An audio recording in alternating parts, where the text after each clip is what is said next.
Mayam pumnamakpu YouTube channel yang Minds na taram na okchari. Ngasi mayam dali gadauri bawari si Italy gi phungawari ni. Phungawari asigi maming na marup amagi lauksingdagi phungawari si haujaraklagi. Thaina mamangaida nupa amagi atanba nupa macha amakak lairami. Nupa macha du mapana haiba thabak amata tawramde. Nupadu na siramdaida macha nupadu magi manakta kausilaga hairami. Isa nupa ay thunamak sangsar si thadoktu na chatlani. Ay na nangonda piramgadaba haibabu. Ay khoina lairiba khangpoksang asigi maningda hauriba naspati pambi asiga natana karisu leiti. Nang pamgira pamloidra thabak suba tabani. Natrabadi nang chara hengani. Masi hairamlaga nupadu sikirami. Adubu nupa machadudi mapa sikhrabasu thabakti suramde. Masadu yamna tanna lairami. Yumgi maningda hauriba naspati du saduna lairami. Naspati pambi du pambi ataiga manadana jahi chuppa ama naspati palami. Pambi du da paliba naspati du pambi ataida panba naspati dagi phajabasu helami. Ningtham thagi tangkhai chalakpa numit amada lamhui amana naspati pambi du da paliba phajaraba naspati du urami. Mahangna nupa macha du da hairami marup nangi naspati sidi yamna phajare. Aingonda naspati thumok amata pibiyu maduna nangonda daw yahangani. Nupa macha du na khumlaklami he lamhui aina nangonda naspati thumok sima pithokhrabadi aidi kari chahawgani. Lamhuiduna amuk haraklami marup aibu thajau aina hairiba sittau masina nangonda afaba laibak ama pibigani. Madu tabada nupa macha aduna naspati thumok ama naspati pambi duda kaduna heklami aduga lamhuiduda naspati thumok tuma pirami. Lamhuiduna mabu thagalamlaga naspati thumok tu puraga ningthaugi konungda chatkirami. Mana ningthaudugi manakta changlaga hairami iningthau aigi mapuna iningthauna chanaba magi naspati pambi da panba phajaraba naspati khara piragi iningtauna masi lausinbiyu. Madu hairaga naspati yawba thumoktu ningthaugi makhong manakta thami. Ningthauduna naspati duda yenglaga hairagi haujikti naspati panbagi matamsu natana nangi mapudu kanano hayu. Lamhuiduna khumi iningthau magi maming piro kawi. Ningthauduna makha na hanglami mahakti ningtham thadabu karamna naspati palhalibano. Lamhuiduna khumlaklami iningthau madi mana pamba pot khudingmak phangba ngami. Madi iningthaudagi su hena inakhulli. Ningthauduna haraklami adudi magi naspati sing asigi mahutta aina mangonda kari pigani. Lamhuiduna amuk khumlai iningthau kari su pibiganu maduna mangonda nungai haloi. Ningthauduna makha taragi phare adudi aina mabu thamoi sengna thagatpa phongdoragi amadi naspati asi hauna sarani haina tambiyu. Lamhuidu maphamdu thadoktuna chatkirami. Mahangna ahangba thumoktu puraga nupa machadugi manakta chatlami. Aduga wari pumbadu mangonda tamlami. Wari du tabada nupa masadu karisu harauramde. Mahangna lamhui aduda hairami. Adubu marup lamhui. Nangdi aigi karisu pubiraktaba. Aidi chak lamba nasu yadre. Aibu ithanta thambiramo nang chatkro chatlu. Lamhuiduna haraklami marup aina tawribase nangi afaba laibak ama semnabani. Numit kharani lairaga lamhuidu nupa macha adugi manakta laklami. Nupa macha aduda atopa naspati thumok amaga pinaba hairami. Nupa macha aduna khumlami marup lamhui nangna naspati si loina pukhrabadi ai kari chahawgani.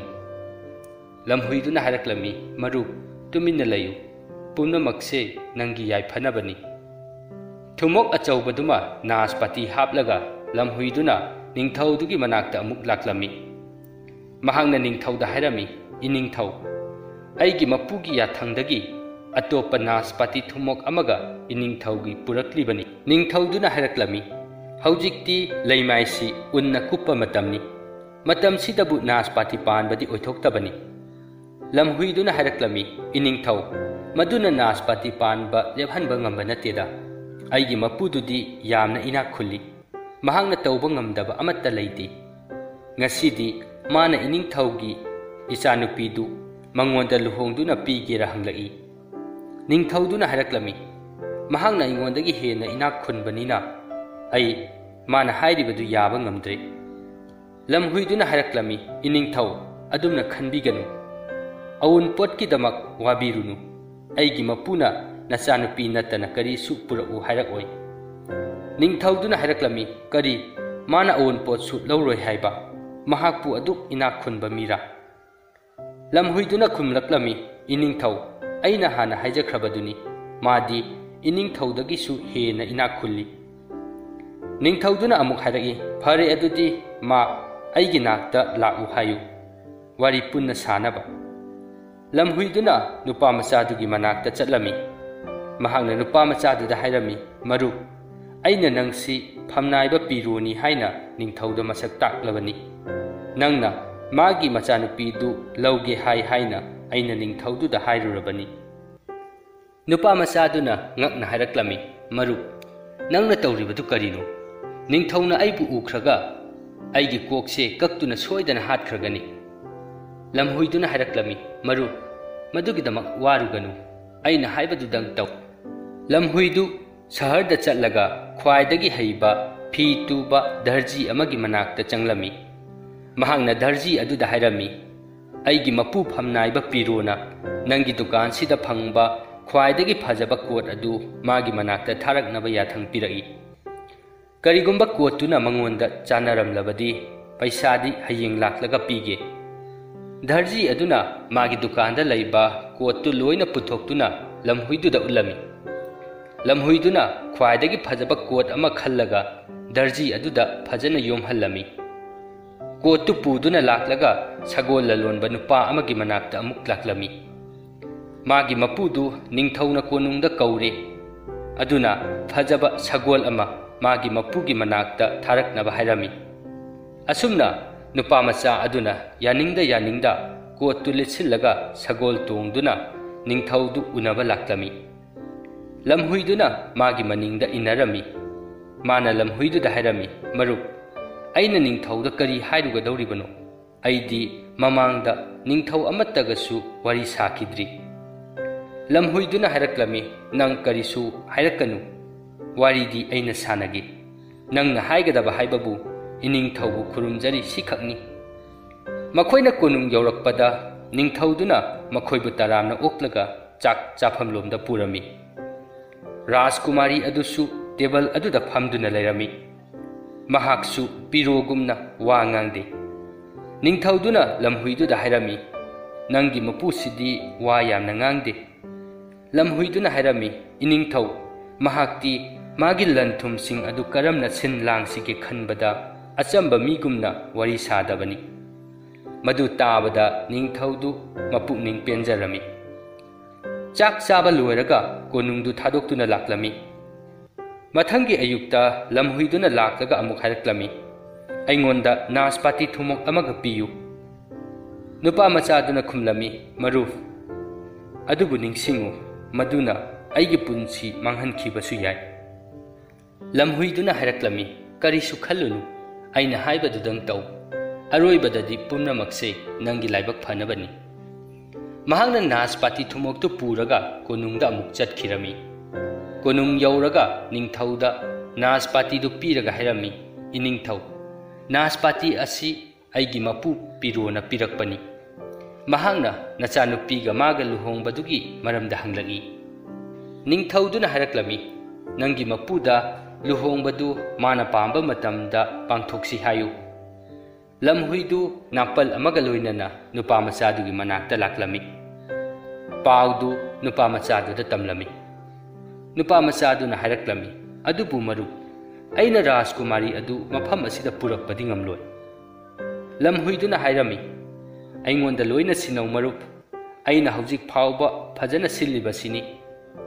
ꯑꯁꯣꯝꯗꯅ ꯀꯣꯅꯨꯡꯗ ꯑꯆꯧꯕ ꯂꯨꯍꯣꯡꯕꯗꯨꯒꯤ ꯁꯦꯝ ꯁꯥꯔꯝꯃꯤ ꯅꯨꯄꯥ ꯃꯆꯥꯗꯨ ꯔꯥꯖꯀꯨꯃꯥꯔꯤ ꯑꯗꯨꯒ ꯂꯨꯍꯣꯡꯂꯝꯃꯤ hapta ama chupna chaglel chillaba matunda lamhuiduna ningthauda hairami iningthau aigi mapuna nachanupi si magi konungda puningle ningthauduna hairaklami phaine adudi aina moibu thinlage ningthauduna konunggi phamnaiba sing adusu magi mamak nupa amadi machanupi du thinbada yawnaba hairami sagol sangdagi fajaraba sagol sing puthoraknaba yathang pirami asumna makhoi pumnamak khongsanba horami lamhui aduna mamang thana chatlami mahangna yaw mayam leiramba thengnarami yaw senaba nupa aduda mana hangami sigi yaw sing asi kanagino yaw senaba nupa aduna haraklami yaw sing asi hingchaba mijaw amagini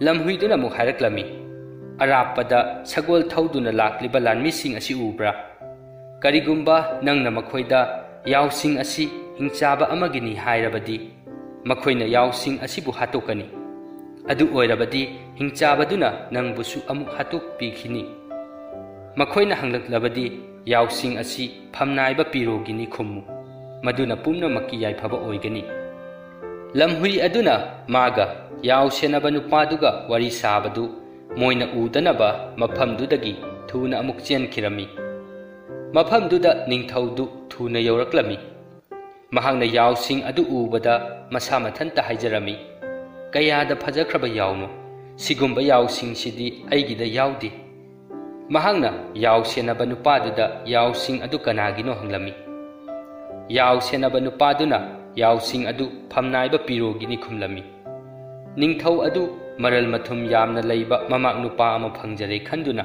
masada nungaiba phaujarami asomdana lamhui aduna sum lakpada u pambi kharagi makhada yamlaba ok kaya leiramba thengnarami mahangna ok senaba nupaduda ok singdu kanagino hanglami maduda ok senaba nupaduna ok singdu hingchaba amagini haina khumlaklami lamhui aduna nupaduda ada lakliba khutlai paiba lanmi sing lakliba si ubra yingu karigumba nangna ok sing asi hingchaba amagini hairabadi moina ok sing asi loina hatok pikhigani adudagi hingchaba aduna nangbu amuk hatok pikhini aduna moida ok sing asi phamnaiba pirogini khummu madu hairamlaga mahak maphamdudagi yamna yangna chenkhirami ningthauna sum lakpada ok sing adu amuk urami ok sing du kayada phajakrabano khallami magi phamda leiriba ok sing adudagidi aduda leiriba ok sing aduna yamna phajaba heli khallami ok sing adu kanagino hangbada ok senaba nupaduna phamnaiba pirogini hairaklami handaksu ningthaudu maral laiba mamak ama phangle khanbada hena nungaijarami lamhui adu yamna yangna chatkiduna lamhang amada sagol mayam leramba thengnarami sagol senaba nupadagi sagol sing adu hingchaba amagini haiba khanglami mahangna mamangda haikhibagum sagol senaba nupadudasu chap manana hairami minute khara leiraga ningthaudu sagol sing adugi manakte yawraklami mahangna sagol sing adu magi oirabadi nungaigani da khallami sagol sing adu magi mamak nupagini tabada mahak hanadagi amukka henna nungaijarami kona thangdadi lamhui adu hingchaba aduna leiriba konungdu yawraklami mahangna kapsin aduna konungdu da changdaga hairami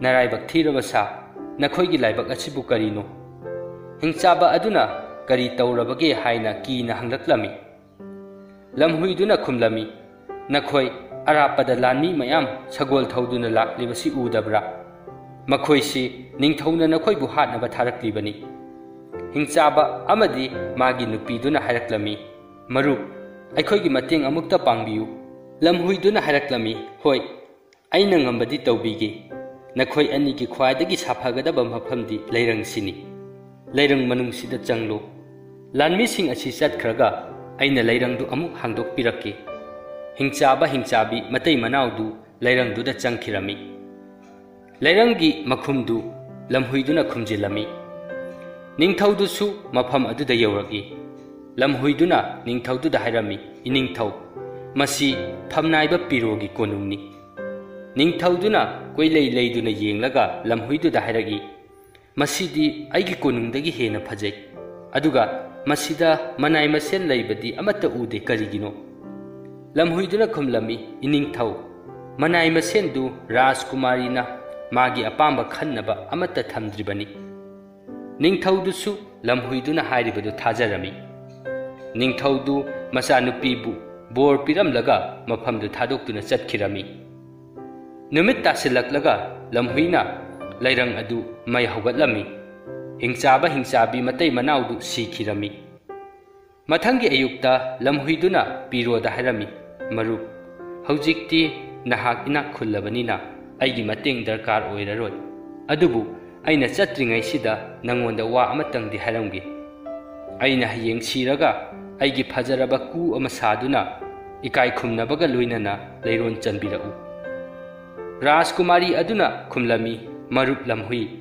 adumna sibagi wa hairakanu thawai nungaite Rajkumari aduna lamhui adubu yamna nungsijarami matam khara lairaga lamhuina pirodu tawbimal khangbra yenge changying tawrami mahangna konungda chattuna konungi thong manakta siba saduna taduna lairami madu Rajkumari aduna hana ubada lamhuidugi nakanda khuru khudak kunduna kaplami aigi marup lamhui nahak siba yaroi nangi phajaraba ku ama sabirage pirodi madu ubada ngakna hairaklami kari lamhui sigi ku sabidoiba makhong si pairaga khongbada langtho usu chalu madu tabada lamhuiduna hogalaklaga hairaklami chawkhattaba tawimal khangdaba nangbu inakhul handuna aina nungaina thambiramlaga aibu kaukthokpa madu tabada pirodu kirami lamhuiduna mabu hanagi lairaba phibam aduda amuk purakpa ngami khalladuna